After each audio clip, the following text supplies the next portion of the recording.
शुक्रिया आपका एक दफ़ा फिर अगेन करता हूँ कि मुझे ना आपका कीफ़र आपके मिलने की वजह से मुझे जो काफ़ी हद तक जो है ना मेरी हालत बेहतर हो गई। बहुत शुक्रिया, जज़ाकल्लाह। अस्सलाम वालेकुम वरहमतुल्लाहि वबरकातुहू। हीलिंग जामा क्लिनिक से मैं डॉक्टर अस्मा महमूद हूँ और ये मेरे एक पेशेंट हैं जिनको एच पायलोरी की वजह से एसिडिटी हुई और एसिडिटी की वजह से बैरेट्स एसोफेगस तक इनका मामला पहुँच चुका था। लेकिन अल्हम्दुलिल्लाह कीफ़र लेने के बाद इनको बहुत बहुत आराम है और ये बहुत खुश हैं। कीफ़र के बहुत सारे बेनिफिट्स हैं, सिर्फ एसिडिटी या तेज़ाबियत के लिए नहीं है, ये हड्डियों के लिए भी बहुत अच्छा है। और ये इनफैक्ट आपके पास विटामिन K2 का एक नेचुरल सोर्स है। इसके अलावा ये है कि कीफ़र एंटी कैंसर भी है और इसके अंदर आपकी ना एंटीबायोटिक प्रॉपर्टीज़ भी हैं। यानी अगर आप ये ले रहे हैं ना तो आप समझ लें कि आपकी बॉडी की इम्यूनिटी इतनी मजबूत हो जाएगी कि कोई बैक्टीरिया वायरस वगैरह आपको तंग नहीं करेगा। कीफ़र ना बेसिकली एक किस्म का फर्मेंटेड दूध है। जैसे दही होता है ना, दही के अंदर 2 बैक्टीरिया होते हैं, कीफ़र के अंदर 35 से भी ज़्यादा बैक्टीरिया, वायरस और प्रोबायोटिक्स अच्छे बैक्टीरिया होते हैं जिनके ये सारे बेनिफिट्स हैं जो मैंने आपको बताया, जो कि साइंटिफिकली प्रूवन है। यानी दही से 100 गुना ज़्यादा बेहतर है कि आप कीफ़र लें। वैसे तो जब भी मैं अपने पेशेंट्स को देती हूँ कीफ़र ग्रेन्स तो मैं उनको बताती हूँ कि इसका अपने ख्याल कैसे रखना है कि आपके कीफ़र ग्रेन्स जल्दी जल्दी बढ़ें। तो ये है कि ये 2-3 बातें जहन के अंदर रख लें। ऑप्टिमल टेम्परेचर अगर आप देंगे ना कीफ़र ग्रेन्स को तो आपके कीफ़र ग्रेन्स बढ़ेंगे। यानी कि ऑप्टिमल टेम्परेचर क्या, 20 से लेके 30 डिग्री सेल्सियस तक के दरमियान में टेम्परेचर में रखें।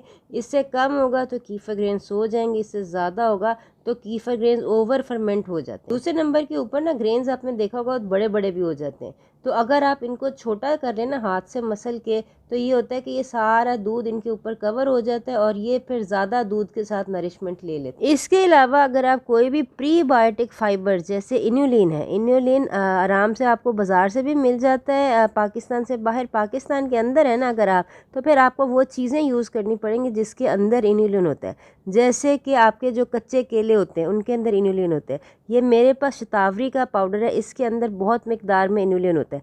तो मैं ये कोशिश करती हूँ कि मैं अपने कीफ़र ग्रेन्स को 1-2 चम्मच इन्यूलिन भी दूध के साथ डाल दिया करूँ, क्योंकि ये उनके बढ़ने में मदद देता है। और शतावरी वैसे भी बहुत अच्छी है सेहत के लिए, हार्मोन के बैलेंस के लिए बहुत अच्छी रहती है। तो ये तो बात होगी कि कीफ़र आपने बॉडी के बाहर आपने उसका ख्याल कैसे रखना है, जिसको खाना कैसे है कि आपको इसके मैक्सिमम बेनिफिट्स हों।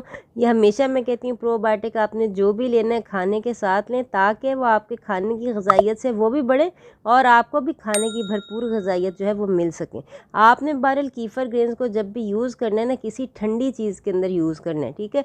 कभी भी कीफ़र ग्रेन की मतलब चाय नहीं बना लेनी, कोई कस्टर्ड नहीं बनाना। जब हीट लगेगी तो बैक्टीरिया जैसे मर जाते हैं, ये भी बैक्टीरिया मर जाएंगे। करना आपने सिर्फ ये है कि जब आपका कीफ़र बन जाए, तो अगर तो डायबिटिक कोई बंदा है ना तो उसके लिए आप स्वीटनर के तौर पे स्टीविया डाल सकते हैं, और अगर बच्चों को खिलाना है तो उसके अंदर आप हनी मिला के रख लें, ठीक है। अब इसकी आप बर्फ़ें जमा लें, ठीक है, खूबसूरत हार्ट शेप बर्फ़ें जमा के अब बस आपने ये करना है अपने ग्लास के अंदर ये बर्फ़ें डालें, ठीक है, जितना आपने कीफ़र पीना है, और उसके ऊपर से अपना सोडा वाटर डाल दें। सोडा वाटर देख लें कि उसके अंदर कोई चीनी शीनी ना हो, कोई गंदे एडिटिव्स केमिकल्स वगैरह ना हो।